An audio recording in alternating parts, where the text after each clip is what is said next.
Assalamualaikum warahmatullahi wabarakatuh. Selamat datang di channel Petani Hebat, Pertanian Kuat, channelnya para petani di seluruh Indonesia. Tanaman kakao merupakan salah satu komoditas perkebunan yang memiliki peranan penting dalam meningkatkan pendapatan dan kesejahteraan petani di Indonesia, khususnya di sentra-sentra pengembangan kakao. Seperti halnya tanaman perkebunan yang lain, tanaman kakao memerlukan persyaratan tumbuh dan teknologi budidaya yang memadai agar mampu memberikan hasil yang optimal. Teknologi budidaya yang maksud antara lain persiapan bahan tanam, persiapan lahan, penanaman, pemeliharaan tanaman, dan panen. Di video kali ini kita akan membahas tentang pemeliharaan tanaman kakao, khususnya tentang pemangkasan dan pemupukan pada tanaman kakao. Pemangkasan tanaman kakao merupakan kegiatan pemotongan atau pembuangan bagian berupa cabang, ranting, dan daun yang tidak diinginkan atau diperlukan lagi bagi pertumbuhan tanaman dan terbentuknya buah. Pemangkasan kakao memiliki peranan penting dalam peningkatan produksi. Pemangkasan tanaman kakao membutuhkan penanganan secara periodik dalam rangka membentuk kondisi lingkungan yang baik. Dengan lingkungan yang baik, maka produksi dapat meningkat dan umur ekonomis tanaman kakao lebih lama. Alat-alat yang digunakan untuk melakukan pemangkasan pada tanaman kakao adalah sebagai berikut: gunting pangkas, gergaji pangkas, dan parang. Pemangkasan bentuk bertujuan untuk mendapatkan kerangka tanaman yang sehat, kuat, dan penyebarannya merata. Pemangkasan bentuk sebaiknya dilakukan pada tanaman yang belum menghasilkan.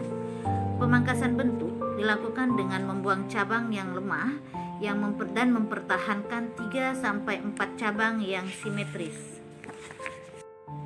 Panjang cabang sekitar 30-40 cm.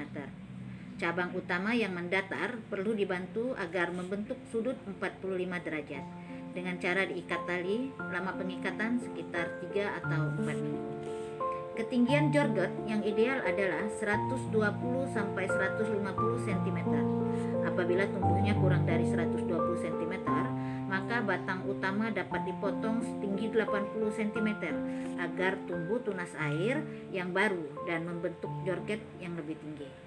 Pemangkasan juga perlu dilakukan terhadap cabang primer yang tumbuhnya lebih dari 150 cm. Bapak Ibu yang berbahagia, pemangkasan kedua adalah pemangkasan pemeliharaan. Pemangkasan pemeliharaan bertujuan untuk mempertahankan kerangka tanaman yang sudah terbentuk baik. Pemangkasan dilakukan dengan mengurangi sebagian daun yang rimbun pada tajuk tanaman dengan cara memotong ranting-ranting yang terlindungi dan menaungi. Memotong cabang yang ujungnya masuk ke dalam tajuk tanaman yang ada di dekatnya dan diameternya kurang dari 2,5 cm. Pemangkasan ini dilakukan secara ringan di sela-sela pemangkasan produksi dengan frekuensi 2-3 bulan sekali. Bapak Ibu yang berbahagia, selanjutnya adalah pemangkasan produksi. Pemangkasan produksi bertujuan untuk memacu pembungaan. Pemangkasan produksi identik dengan pemangkasan berat. Sasaran pemangkasan produksi adalah ranting-ranting atau cabang tersier yang mendukung daun-daun yang tidak produktif, ranting-ranting yang sakit atau rusak, dan cabang cacing. Tunas-tunas air yang tumbuh dari pangkal cabang tersier dan cabang sekunder dipotong. Ranting dengan daun yang terlindungi atau kurang mendapat sinar matahari juga dipotong. Daun yang terlalu subur juga dibuang karena sering mengganggu keseimbangan pertumbuhan. Cabang yang menggantung ke bawah dikurangi daunnya agar tidak menghambat sirkulasi udara di dalam kebun. Waktu pemangkasan produksi dilakukan 2 kali dalam 1 tahun, yaitu awal musim penghujan atau akhir musim kemarau dan pertengahan musim penghujan sampai akhir musim penghujan.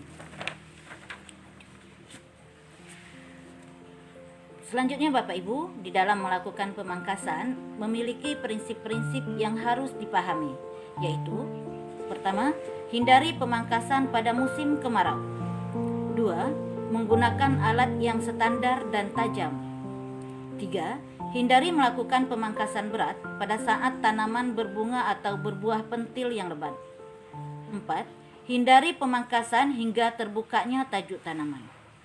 5. Hindari pemangkasan melebihi intensitas cahaya matahari 30%.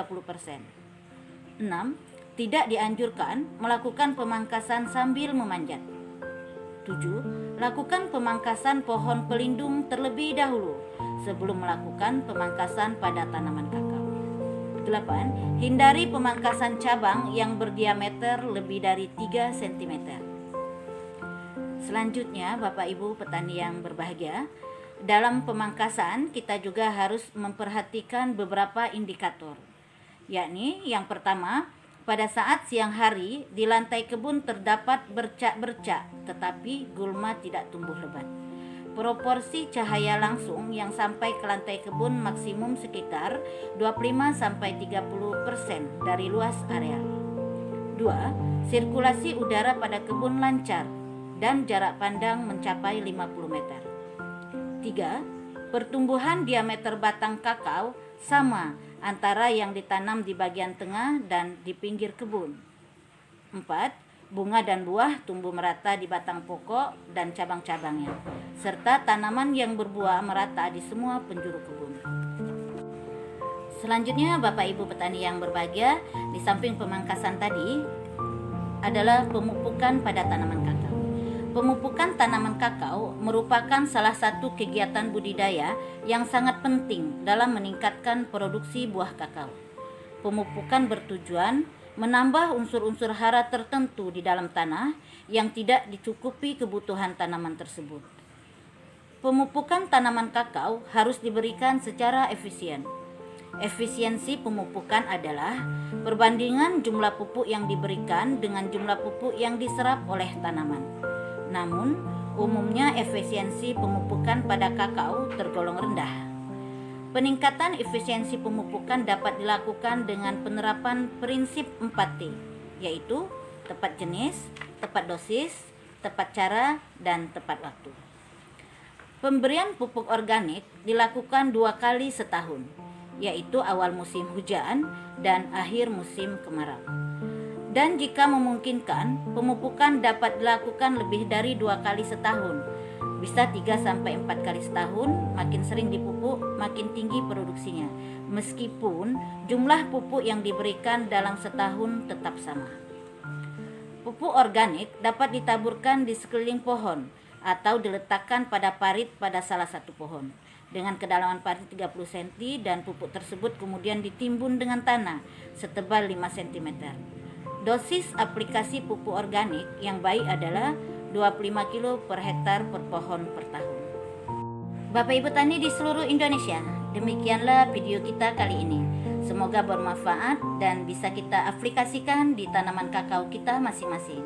Terima kasih atas hadirnya di video ini. Banyak maaf dan jangan lupa bahagia. Salam petani kuat, pertanian hebat.